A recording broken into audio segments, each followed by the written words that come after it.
आज है राम लक्ष्मण परशुराम संवाद कविता का अंतिम पद अर्थात छठा पद का सरलाद।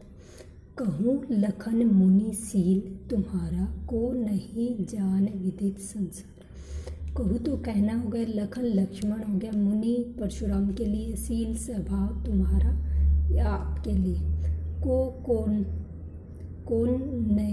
नहीं जानता है, विदित जानता है संसार। इसमें लक्ष्मण जी कहते हैं, परशुराम जी या हे ब्राह्मण, हे मुनि श्रेष्ठ, आपके स्वभाव के बारे में कौन नहीं जानता है, यह सारा संसार जानता है। माता पिते ऋण भये नीके, गुरु ऋण रहा सोचू बढ़ जी के। ऋण होता है ऋण मुक्त, नीके भली प्रकार से, गुरु का ऋण, सोचू चिंता बढ़ बड़ी जी हृदय। अब आपने अपने माता पिता के ऋण से तो क्या हो गए, भली प्रकार से मुक्त हो गए। अब गुरु का ऋण शेष बचा हुआ है, जिसके बारे में अब सोच के बड़े चिंतित है। माता पिता का ऋण किस प्रकार से मुक्त हुए कि वह उनके माता पिता में झगड़ा होने के कारण उनके पिता अपनी पत्नी को मारना चाहते और उन्होंने, उसके 5 पुत्र थे, 5 में से उसने सभी से कहा अपनी माँ को मारने के लिए, लेकिन किसी ने भी मारने के लिए तैयार नहीं हुए। इसलिए जब कोई भी तैयार नहीं हो तो उन्होंने अपने 4 पुत्रों की मृत्यु कर दी। लेकिन परशुराम जो अंतिम छोटा था और अपने पिता का आज्ञाकारी था, उसके पिता ने उससे कहा तो उसने वह अपनी माँ का वध कर दिया, तो ऋण हो गया। उसके पिता बड़ा ही खुश हुए, लेकिन उसके पिता ने खुश होकर यह कहा, बेटे मांगो जो वरदान मांगना चाहते। पहले ये तो बात थी कि जो वरदान जो मांगते जाता था वह देते जरूर थे, सच भी होता। तो उसने उस वरदान में अपनी माता और अपने 4 भाइयों को ही मांग लिया, जो जैसा था उसी प्रकार से हो गया। तो इसी प्रकार से वह माता पिता के ऋण से मुक्त हो चुके थे। जो जनु हमारे ही माथे गाढ़ा, दिन चली गए ब्याज बढ़ बाढ़ा। जो सो वह जनु मानो हमारे माथे लगाना, गाड़ना, मलना। दिन ही है, चले गए ब्याज बढ़ बाढ़ा गया होगा। अब वह क्या कह रहा है, जो गुरु का ऋण शेष रह गया था वह आपने मानो हमारे ही माथे मल दिया, लगा दिया। बहुत दिन चले गए उस बात को तो हुए, तो ब्याज बहुत बढ़ गया होगा। तो अब क्या कह रहा है, अब आनी है व्यवहारी आ बोली, तुरंत देऊं मैं थैली खोली।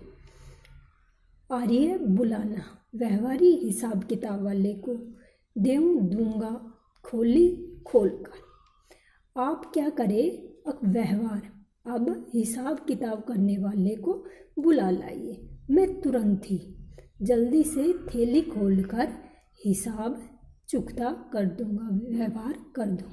सुनी कटु वचन कुठार सुधारा, हाय हाय सब सभा पुकारा। सुनी सुनकर, कटु कठोर, वचन कुठार फरसा सुधारा संभाल लिया, पुकारा बोलने लगे। अब लक्ष्मण जी के कठोर वचनों को सुनकर परशुराम जी ने अपने कठोर फरसे को संभाल लिया, अर्थात धारण कर लिया और लक्ष्मण जी पर प्रहार करने लगे। तो इस पर पूरी सभा हाय हाय पुकारने लगी। भृगुवर परशु देखा वही मोही, विपुर विचारी बचो नृप द्रोही। भृगुवंशी परशुराम परशु फरसा देखा बहु बार, मोही मुझे। विपुर ब्राह्मण विचारी समझकर बच रहा है नृप राजा द्रोही दुश्मन, राजा के दुश्मन। परशुराम ने, लक्ष्मण जी कहते हैं कि परशुराम बार बार मुझे क्या कर रहा है, फरसा दिया और मैं इसे ब्राह्मण समझकर राजा के दुश्मनों से बचा रहा हूँ। मिले न कभू सुभट रन गाढ़े, दिस देवता घर ही के बाड़े। कभू कभी सुभट अच्छे योद्धा, रन रणभूमि में, दिस ब्राह्मण घर घर के ही बाड़े फल। इसे कभी युद्ध भूमि में अच्छे योद्धा ही नहीं मिले हैं। ये तो ब्राह्मण है, ब्राह्मण आप तो घर के ही योद्धाओं से लड़कर फल विजय प्राप्त कर कर अत्यधिक खुश हो। तो ये बातें सुनकर पूरी सभा अनुचित कही सबू लोगु पुकारे, रघुपति सह नहीं लखनऊ नेवारे। अनुचित बेकार है, कही कहे सबू सब लोग पुकारे बोलने लगे। रघुपति श्री राम नैनन नहीं आंखों से लखनऊ लक्ष्मण नेवारे रोक दिया।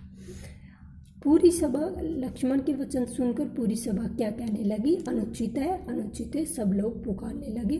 और क्रोध को बढ़ता हुआ देखकर श्री राम ने क्या किया, आंखों के इशारे से लक्ष्मण को रोक दिया। अब लक्ष्मण जी के ऊपर कहते हैं, लखन उत्तर आहुति सरिस भृग वर को किरशान। लखन लक्ष्मण जो उत्तर दे रहा था, लक्ष्मण जो उत्तर दे रहे थे वो किसके समान थे, आहुति के समान, अर्थात अग्नि को बढ़ाने वाले के समान थे। भृगु ऋषि परशु के क्रोध को, जो आहुति थी वो परशुराम के क्रोध को अधिक बढ़ाने वाली थी। और परशुराम जी के क्रोध को बढ़ता हुआ देखकर श्री राम जी क्या कहते हैं वो देखिए। बढ़त देखी जल संभ वचन बोले रघुकुल भानु। बढ़त बढ़ते देखी देखकर जल शीतल सम समान वचन बोले रघुकुल भानु श्री राम ने।